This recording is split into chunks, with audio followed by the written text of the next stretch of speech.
संजय गुप्ता जी, अब जो तस्वीर या जो अभी बयान सामने आ रहे हैं ना, जिन लोगों के साथ आपकी पार्टी के नेता हैं, ऐसा लग रहा है कि हिंदू हृदय सम्राट बाला साहेब ठाकरे की विचारधारा को त्याग दिया है, उससे कॉम्प्रोमाइज कर लिया है। जो बात एकनाथ शिंदे पिछले साल कह रहे थे वो अब सही साबित हो रही है।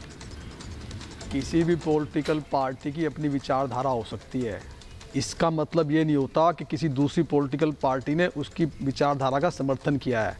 अगर आज बीजेपी की केंद्र में सरकार है तो हिंदुत्व पर ही है। अगर कोई भी हिंदू धर्म के खिलाफ बोलता है, हमारे सनातन धर्म के खिलाफ बोलता है, तो क्या ये सिर्फ गाल बजाने के लिए हैं, प्रदर्शन करने के लिए हैं?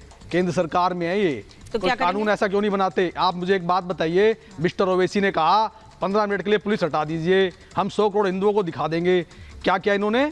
आज भी वो पॉलिटिकल पार्टी एग्जिस्ट करती है हमारे देश के अंदर, आज भी वो एमपी बने हमारे देश के अंदर, क्यों नहीं खत्म किया उसको? खत्म कर दे चुनाव आयोग। आप ये कह रहे हैं डीएमके का अस्तित्व खत्म कर दे चुनाव कोई आयोग। भी किसी भी धर्म के खिलाफ, अगर किसी धर्म के खिलाफ ऐसे बयान दिए जाते हैं, देता है, अगर आप चुनाव आयोग से ये मांग कर सकते हैं तो आप क्यों नहीं कह देते हैं कि हम इनके साथ नहीं है, जो धर्म का विरोध कर रहे हैं, जो एक धर्म को खत्म करने की बात कर रहे हैं, सबसे बड़ा धर्म सनातन धर्म, उसे खत्म करने की बात कर रहे हैं। किसी के साथ है? हम नहीं है साथ उनके, मंच शेयर कर रहे हैं, साथ नहीं है उनके। संजय जी देखिए, हिंदुत्व विरोधी नीतीश कुमार भी थे कमरों में बैठकर, आप लोग देखिए सुनिए, हिंदुत्व विरोधी नीतीश कुमार भी थे, उसके साथ बीजेपी ने सरकार बनाई। हिंदुत्व विरोधी पीडीपी भी थी, उसके साथ बीजेपी ने सरकार बनाई। क्या इसका मतलब इन्होंने उसके साथ विलय कर लिया? मतलब आप ये सोच के चल रहे हैं कि अगर उन्होंने सरकार बनाई, उन्होंने उस पार्टी के साथ गठबंधन किया, वो जीत गए हैं, उनको वोट मिल गए हैं, तो करते रहिए ताल्लुक इस बात से है, हमको वोट मिल जाए। ताल्लुक इस बात से है कि किसी की विचारधारा के साथ किसी की पॉलिटिकल पार्टी के अगर कोई गठबंधन है या कुछ बात चल रही है ऐसी, तो इसका मतलब ये नहीं है कि उसने अपनी पार्टी का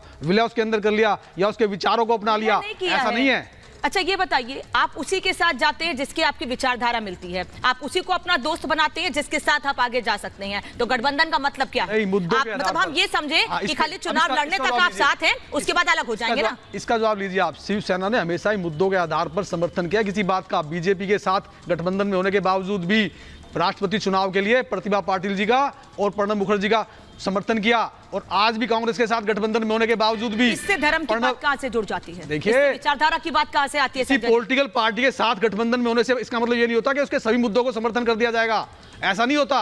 आज भी कांग्रेस के साथ आपके नेता क्यों नहीं खुलकर उसका विरोध कर रहे हैं? क्या देखिए, हम ऐसे बयान का समर्थन नहीं करते हैं, क्यों नहीं बोल देते हैं? केंद्र में सरकार बीजेपी की है, क्या मतलब गाल बजाने के लिए? मतलब केंद्र स्वामी गाल बजाएगी सर, स्वामी चक्रपाणी महाराज, मतलब अब ये भी अगर डीएमके के नेता बयान दे रहे हैं उस पर भी केंद्र सरकार आकर विरोध करे, केंद्र सरकार उस पर बयान दे, मतलब हर चीज पर केंद्र सरकार। तो केंद्र सरकार क्या सिर्फ दिखाने के लिए? तो सर क्या करे बताइए ना मुझे? चुनाव आयोग से कह दे उसका अस्तित्व खत्म कर दे पार्टी का। बोलता है तो इस तरह का एक्शन होगा, इस तरह का कानून होना चाहिए।